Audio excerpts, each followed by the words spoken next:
کوشش کا پھل۔ ایک تھا طوطا اور ایک تھی مینا، دونوں ایک ہی پیڑ پر رہتے تھے۔ دونوں میں بڑی دوستی تھی، جب دیکھو پاس ہی بیٹھے ہیں، باتیں ہو رہی ہیں، مگر طوطا کچھ غمگین سا رہتا تھا۔ مینا اکثر اس بات کو محسوس کرتی تھی اور اس کی پریشانی کا سبب پوچھتی، لیکن طوطا بات کاٹ دیتا اور کوئی دوسری بات چھیڑ دیتا۔ آخر مینا سے نہ رہا گیا۔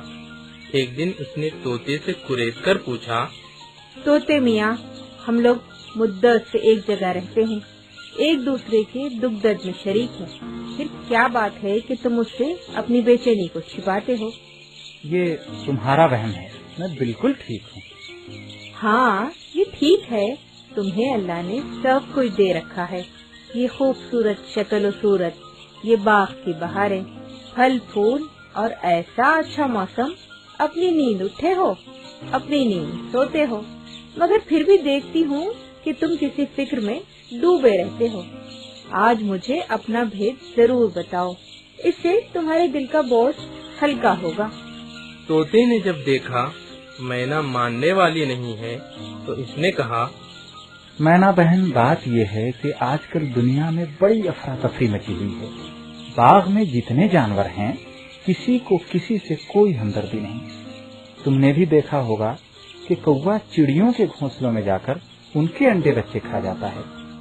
چیل اور باز کے منہ سے بھی خون لگا ہوا ہے۔ ہر طرف ظلم ہے۔ جو ذرا بھی طاقت رکھتا ہے وہ کمزور کو ستا رہا ہے۔ ہر ایک کو صرف اپنے فائدے سے مطلب ہے۔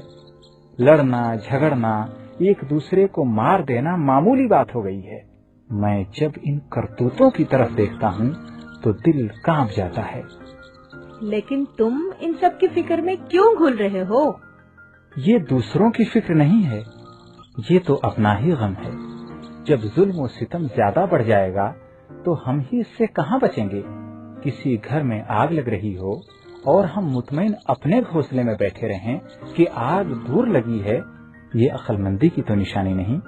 اس کا صحیح طریقہ تو یہی ہے کہ آگ جہاں بھی لگ رہی ہے وہیں اس کو بجھانے دوڑ پڑو، تاکہ آگ کو آگے پھیلنے کا موقع ہی نہ ملے، ورنہ یہ ایسی بری بلا ہے کہ دم کے دم میں آبادیاں کی آبادیاں جل کر راکھ ہو جاتی ہیں۔ اچھا، تو اب یہ بتاؤ کہ کیا کیا جائے؟ اگر تم مدد کرو تو بہت کچھ کیا جا سکتا ہے۔ ہم مل جل کر جانوروں کے پاس جائیں گے، ان کو ہر طرح سمجھائیں گے، ان کو ظلم اور زیادتی سے توبہ کرنے اور سیدھی راہ پر چلنے کی تلقین کریں گے۔ میں ضرور تمہاری مدد کروں گی، یہ کام تو ہونا ہی چاہیے۔